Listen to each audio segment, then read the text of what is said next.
नमस्कार मित्रांनो आणि मैत्रिणींनो. मी अमोल. आज मी तुम्हाला जी गोष्ट सांगणार आहे ना, ती फक्त एक गोष्ट नाही आहे. ती माझ्यासोबत घडलेली खरी घटना आहे.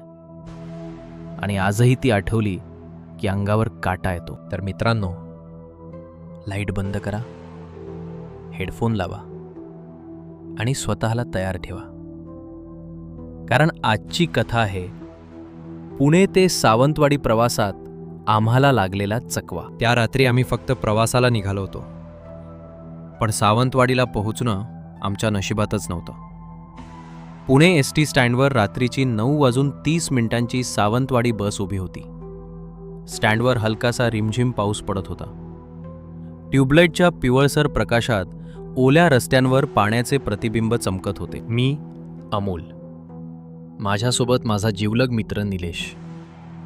आम्ही दोघं एका कामासाठी सावंतवाडीला निघालो होतो. बसच्या आत फार गर्दी नव्हती. 12 ते 15 प्रवासी होते. कोणी खिडकीजवळ बसून मोबाईल पाहत होता, कोणी डोकं टेकवून झोपेचा प्रयत्न करत होतं, तर एक कुटुंब मागच्या सीटवर मुलाला शांत करत होतं. कंडक्टरनं शिट्टी वाजवली. इंजिनचा जड आवाज घुमला आणि बस हळूहळू पुढे सरकली.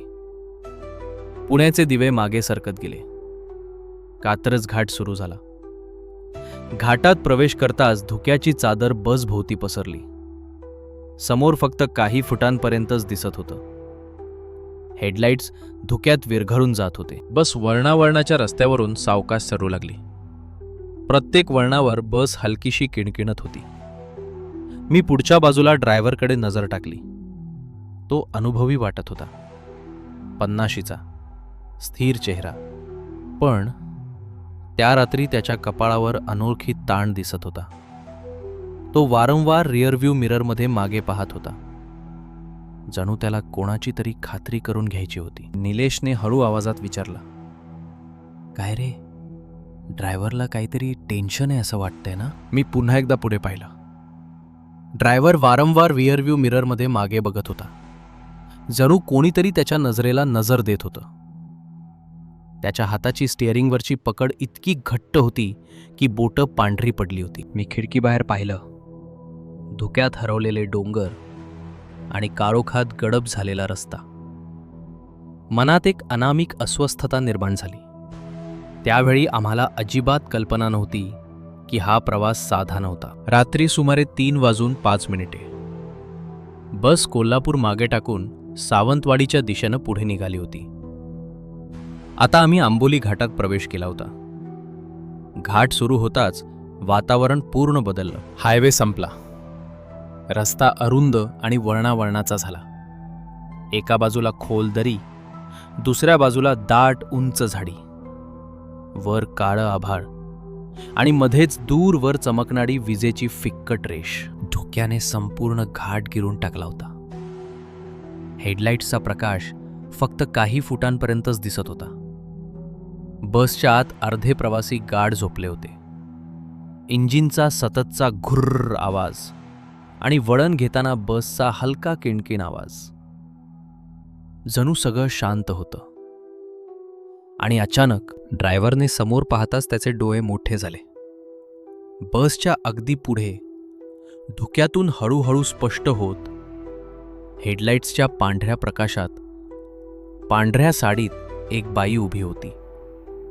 आंबोली घाटाच्या त्या वळणावर, रस्त्याच्या अगदी मध्यभागी. तिचे केस पूर्ण ओले आणि मोकळे, चेहरा खाली झुकलेला, हात दोन्ही बाजूला सैल सोडलेले.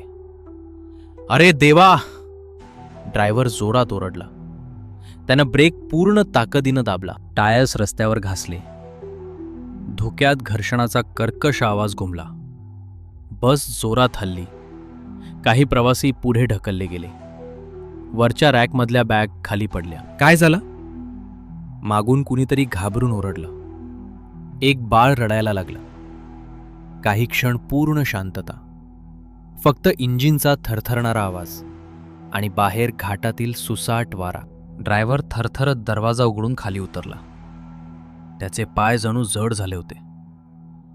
मी आणि निलेश खिडकीतून बाहेर पाहू लागलो, पण बाहेर कोणीच नव्हतं.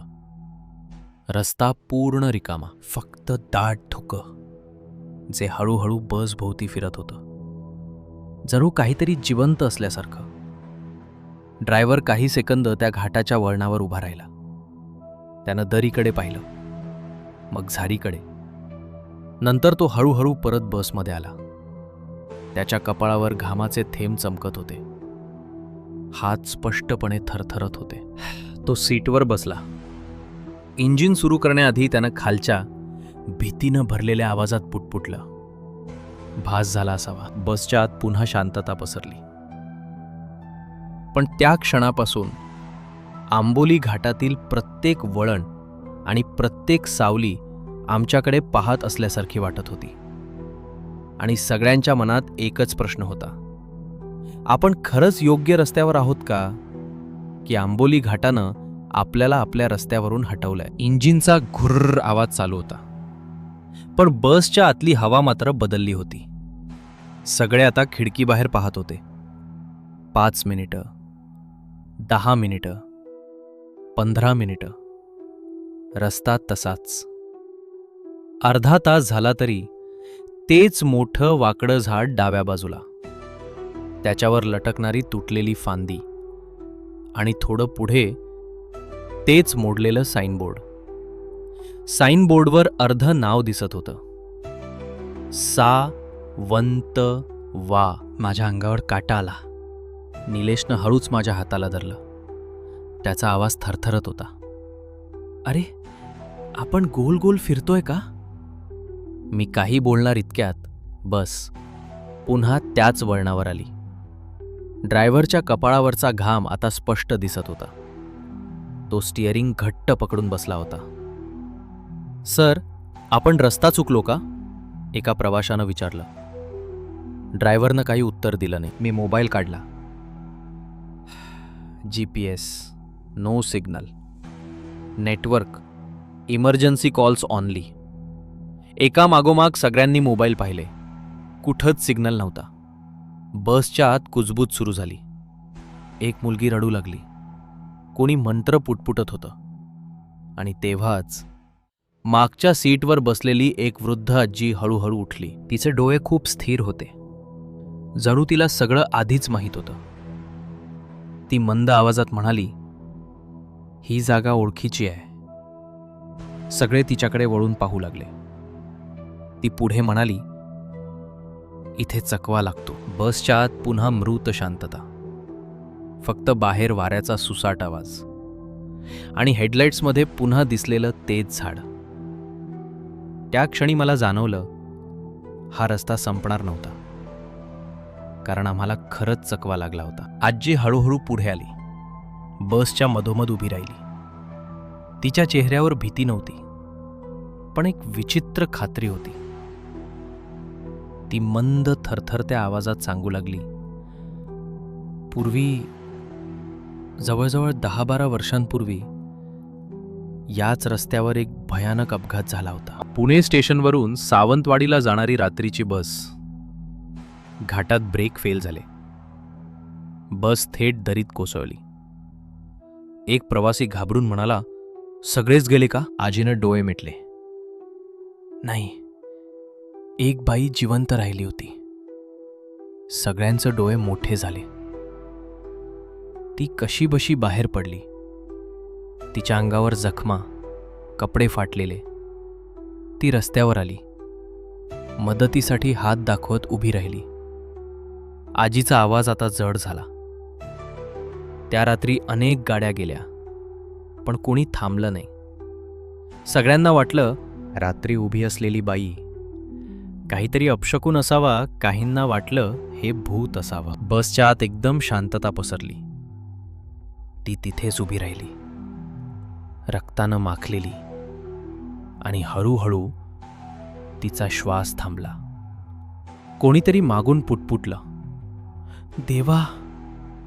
आजी पुढे म्हणाली, तेव्हापासून ती अजूनही रस्त्यावर उभी असते, पांढऱ्या साडीत, हात दाखवत. जो तिच्याकडे थांबतो तो कधीच योग्य रस्त्यावर पोचत नाही, आणि जो दुर्लक्ष करतो त्याला ती चकवा देते. बसच्या आत पूर्ण मृत शांतता.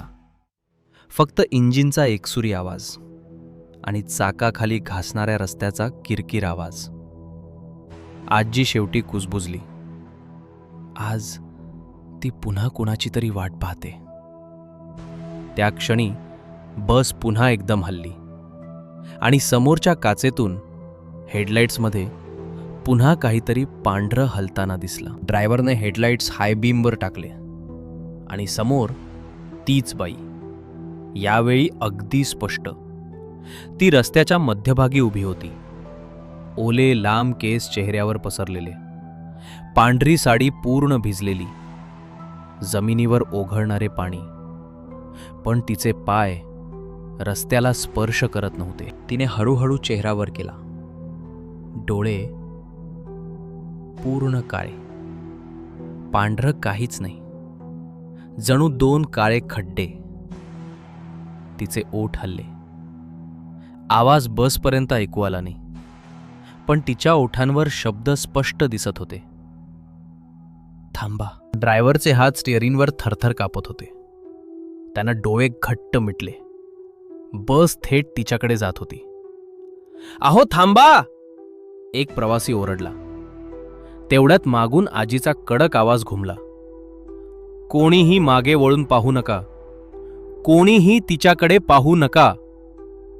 बसच्या आत सगळ्यांनी डोळे झाकले. काहींनी रामरक्षा म्हणायला सुरुवात केली. ड्रायव्हरनं ॲक्सेलरेटर दाबला. बस वेगानं पुढे झेपावली. एक क्षण जणू बस तिच्यातूनच गेली आणि अचानक धुकं नाहीसं झालं. रस्ता पूर्ण सरळ, झाडं नाहीत, वळण नाही. मोबाईल नेटवर्क परत आलं.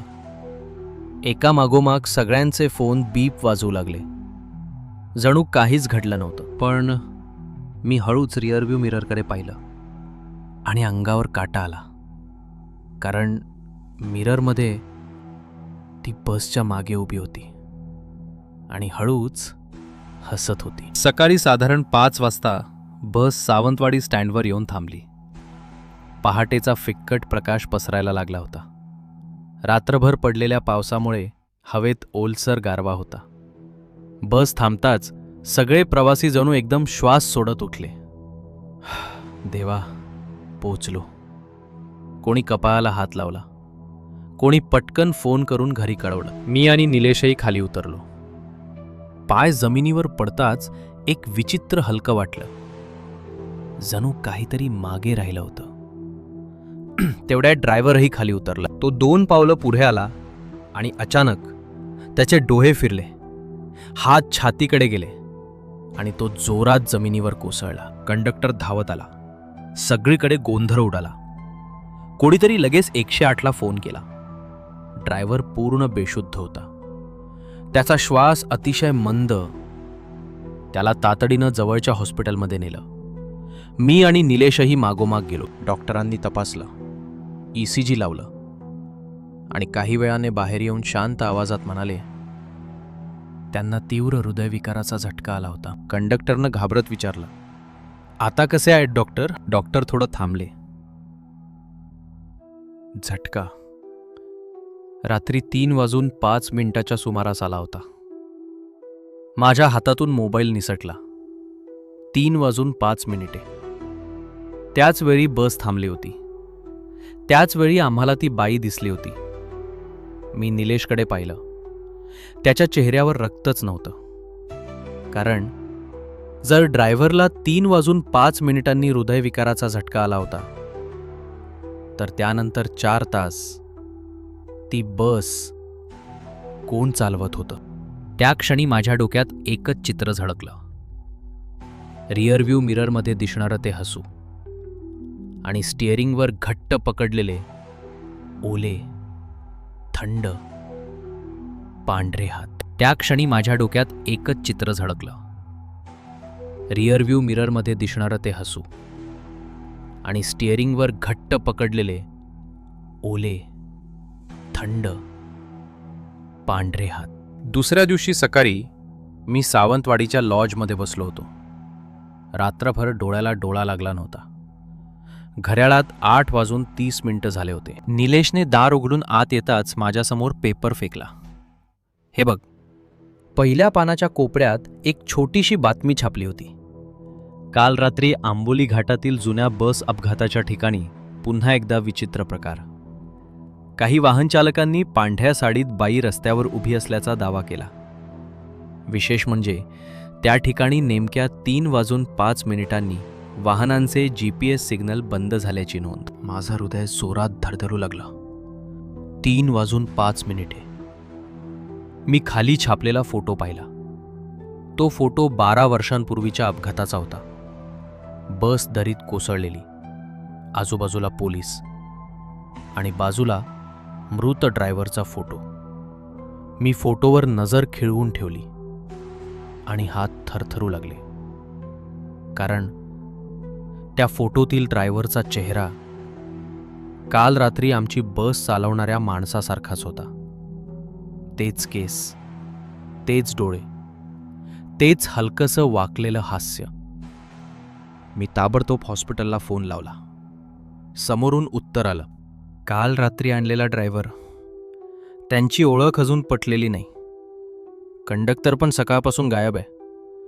पुणे डेपोला फोन केला असता त्यांच्या रेकॉर्डनुसार पुणे डेपोमधून काल रात्री 9:30 बसच सुटलेली नव्हती. माझ्या हातातून फोन खाली पडला. काय म्हणाले? निलेश घाबरून विचारत होता. मी त्याच्याकडे पाहिलं. शब्द फुटत नव्हते.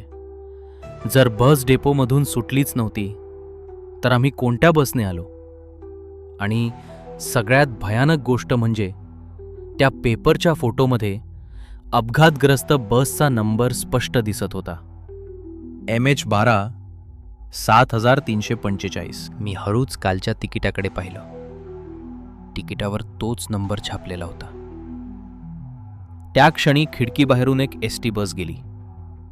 मी सहज नंबर प्लेटकडे पाहिलं आणि अंग शहारलं, कारण तोच नंबर पुन्हा रस्त्यावरून पुढे जात होता आणि ड्रायव्हरच्या सीटवरून कोणीतरी माझ्याकडे पाहत होतं, हळूच, हसत. काही प्रवास पूर्ण होत नाहीत, ते फक्त पुन्हा पुन्हा सुरू होतात आणि चकवा नेहमी त्याच वेळी लागतो. तर मित्रांनो आणि मैत्रिणींनो, आपण आता पुन्हा भेटूयात एका नव्या कथेत, एक नवीन थरारक अनुभव घेण्यासाठी. मग तयार आहात ना?